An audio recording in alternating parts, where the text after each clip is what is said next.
Esto casi no se sabe, pero la educación pública, gratuita y obligatoria fue inventada en algún momento de la historia. Antes no existía. La educación en la antigüedad distaba mucho de lo que hoy entendemos por educación. En Atenas clásica, por ejemplo, no había escuelas. Las primeras academias de Platón eran espacios de reflexión, conversación y experimentación libre. La instrucción obligatoria era cosa de esclavos. Por otro lado, la educación en Esparta era más parecida a una instrucción militar. El Estado se deshacía de quienes no alcanzaban los niveles esperados.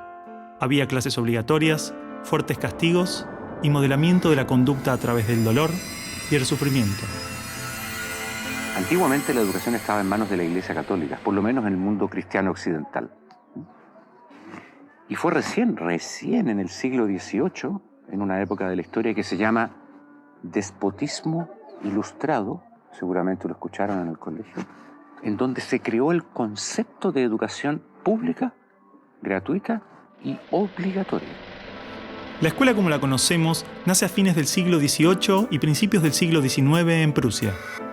Con el fin de evitar las revoluciones que sucedían en Francia, los monarcas incluyeron algunos principios de la Ilustración para satisfacer al pueblo, pero manteniendo el régimen absolutista.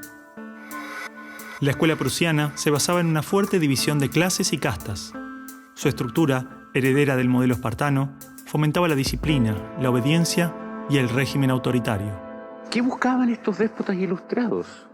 Un pueblo dócil, obediente, y que se pudiera preparar para las guerras que hubieron en esa época entre todas las naciones que estaban naciendo. Por ejemplo, Catalina la Grande de Rusia llamó a los enciclopedistas franceses a preparar esto mismo.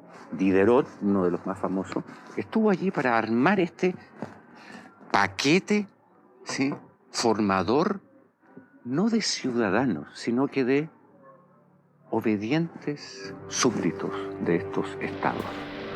Las noticias del exitoso modelo educativo viajaron rápido, y en pocos años, educadores de América y Europa visitaban Prusia para capacitarse. Con el paso del tiempo, el modelo se expandió a nivel internacional. Muchos países importaron la escuela moderna con el discurso del acceso a la educación para todos, elevando la bandera de la igualdad, cuando justamente la esencia misma del sistema provenía del despotismo, buscando perpetuar los modelos elitistas y la división de clases. Ese es el origen de la educación pública. Fíjense ustedes que Napoleón, un poco posterior, y enemigo jurado de todos estos déspotas, hizo lo mismo. Él lo decía con todas sus letras. Yo quiero formar un cuerpo docente para poder dirigir el parecer de los franceses. ¿Se entiende? Él lo tiene claro. Y eso opera, se sepa o no se sepa, hasta el día de hoy.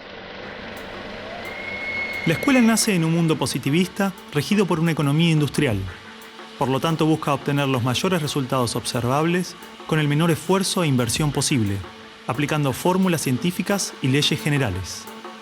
La escuela era la respuesta ideal a la necesidad de trabajadores, y los mismos empresarios industriales del siglo XIX fueron quienes financiaron la escolarización obligatoria a través de sus fundaciones.